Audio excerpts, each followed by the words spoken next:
بسم الله الرحمن الرحيم.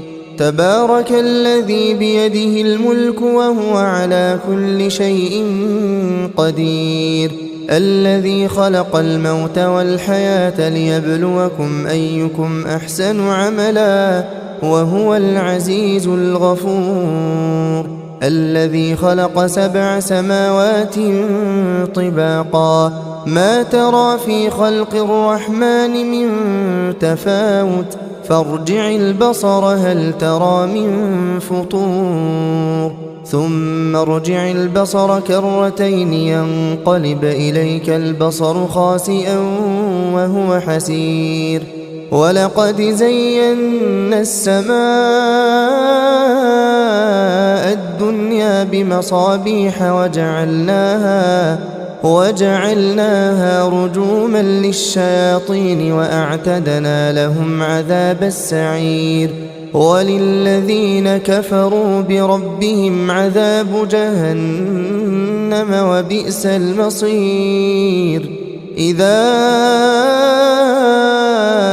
ألقوا فيها سمعوا لها شهيقا وهي تفور تكاد تميز من الغيظ كلما ألقي فيها فوج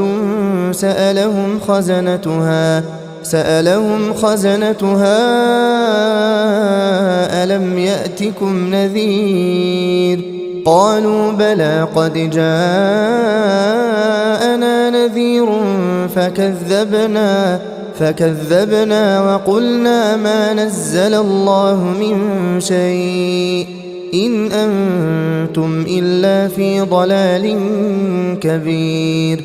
وقالوا لو كنا نسمع أو نعقل ما كنا في أصحاب السعير، فاعترفوا بذنبهم فسحقا لأصحاب السعير. إن الذين يخشون ربهم بالغيب لهم مغفرة وأجر كبير.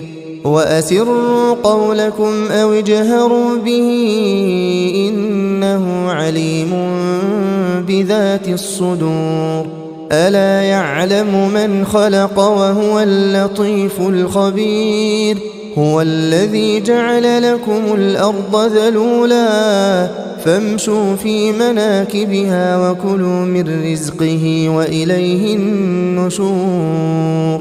أأمنتم من في السماء أن يخسف بكم الأرض فإذا هي تمور أم أمنتم من في السماء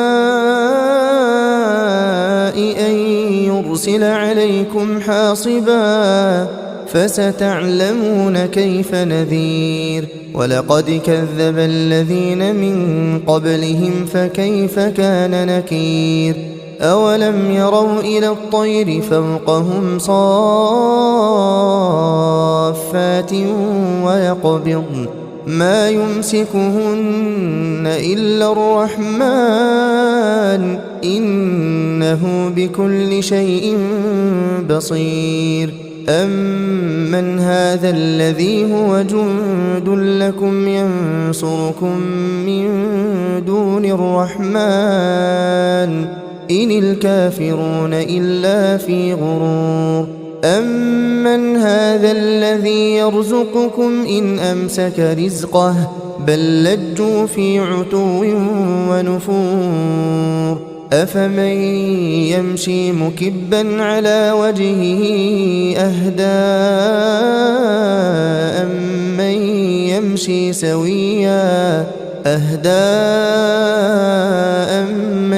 يمشي سويا على صراط مستقيم. قل هو الذي أنشأكم وجعل لكم السمع والأبصار والأفئدة قليلا ما تشكرون. قل هو الذي ذرأكم في الأرض وإليه تحشرون. ويقولون متى هذا الوعد إن كنتم صادقين. قل إن إنما العلم عند الله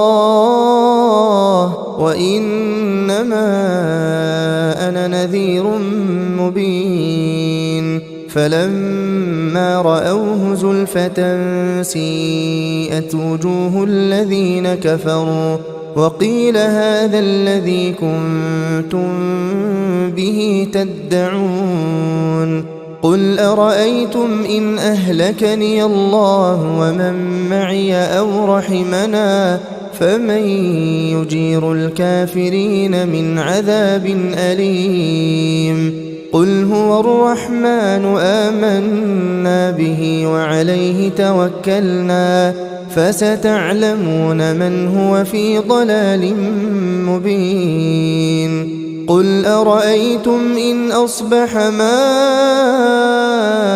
ماؤكم غورا فمن يأتيكم بماء معين